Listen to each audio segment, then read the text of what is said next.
सा बताना चाहूँगा, 2 लाइनें अपनी संस्था के बारे में बताना चाहूँगा, क्योंकि मैं इस संस्था से बहुत समय से जुड़ा हो गया पार्टिसिपेंट। 1989 जब मैं दिल्ली यूनिवर्सिटी से पढ़ रहा था तब मैंने ये संस्था ज्वाइन की।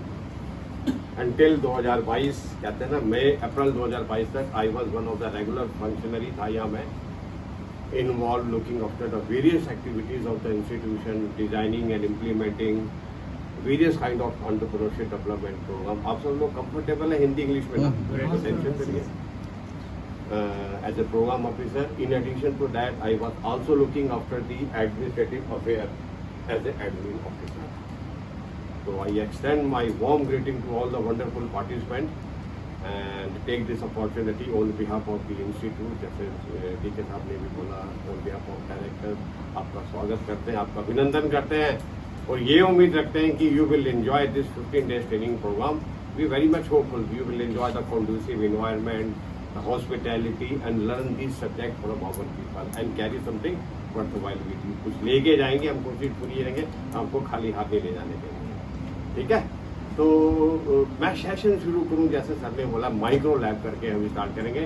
क्या माइक्रो लैब है, इससे पहले 2 लाइनें मैं इंस्टीट्यूट के बारे में भी अगर चाहो तो बता देता हूं, अगर आप चाहते हो तो, ठीक है? ये जो हमारी संस्था है, सर के साहब ने बताया होगा, national institute for entrepreneurship and small business development. This is a premier institution working under the administrative control of newly form ministry of skill development and entrepreneurship. Although ये 2016 में आ गई थी मिनिस्ट्री, फिर भी हम इसको नहीं कहते हैं क्योंकि as compare to other ministry ये अभी बिल्कुल ही नहीं है। बट हमारी संस्था का जो एस्टेब्लिशमेंट हुई थी, हमारी संस्था का जो जन्म हुआ था 83 में हुआ था, till May 2014 I think 2014 we were under the administrative control of ministry of skill development and entrepreneurship.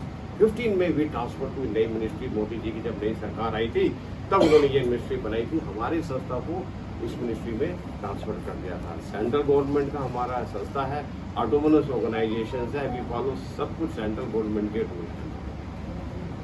थोड़ी सी बात मैं एक बताना चाहता हूँ, हमारी जो संस्था का क्या ऑब्जेक्टिव है, क्या एजेंडा है, वो बताना चाहता हूँ कि हमारा जो मेन एजेंडा ये है, जैसे डीके साहब ने बोला एंटरप्रेन्योरशिप। हम लोगों को यही कहते हैं, भैया अपना काम करो, good for you, good for the country. जैसे आप लोगों को पता है MSME is the backbone of any countries economic growth. किसी भी कंट्री की अगर आप देखो, मैं आपसे थोड़ा सा 2 लाइनें बात करना चाहता हूँ। 2021 में एक सर्कुलर निकला था MSME का, ministry of micro small and medium enterprise, जिसके अंदर हम पहले आते थे। 83 में जब हमारा स्टैब्लिश हुआ था, जो पहले मिनिस्ट्री ऑफ इंडस्ट्री होता था और बाद में जिसको जो मंत्रालय भी कहते थे, बाद में इसका जो नोमेनक्लेचर MSME हो गया था, micro small and medium enterprise. तो according to their circular which was released in May 2021, हमारे देश में 6.3 करोड़ MSME है। 6.3 करोड़ का जो ऑफिशियली रजिस्टर्ड है, कोई चाय बना रहा है, कोई उसने भी 2 लोगों को नौकरी दे रखी है, हम लोग टॉपिंग पता करें, जो ऑफिशियली स्ट्रक्चर्ड मैनर में रजिस्टर्ड है।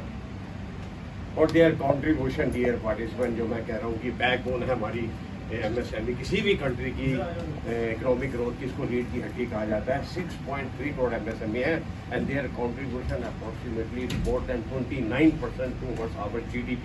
आप GDP समझते हैं ना? GDP, मैं लार्ज की बात नहीं कर रहा, मैं MSME की बात कर रहा हूँ, माइक्रो स्मॉल एंड मीडियम, लघु सूक्ष्म एंड मध्यम की बात कर रहा हूँ। उनका कॉन्ट्रीब्यूशन मोर देन 29% है। लास्ट ईयर तो it was 40%। And they are also responsible, they मतलब MSME, micro small and medium enterprise, सूक्ष्म मध्य एंड लघु they are also responsible, they are also accountable 50% of our country's export। जो हमारी country का export आता है, जिसमें हमें फॉरेन एक्सचेंज